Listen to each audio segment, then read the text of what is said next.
Hey guys, welcome back to the channel, and in today's video, I'm going to show you how to change your age on TikTok if you already have an account. Without further ado, let's get started. Now just go ahead and open up our TikTok app right here and just click on your profile icon at the bottom right if you're still not on your profile page. And from here, let's click on this 3-bar line at the top right corner and click on Settings and Privacy.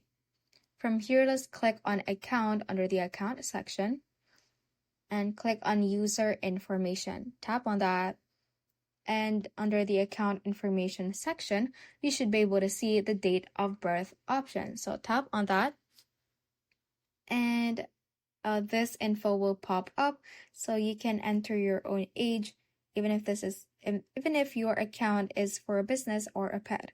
Once you confirm, you can't edit it for a long time, and this info won't be shown publicly.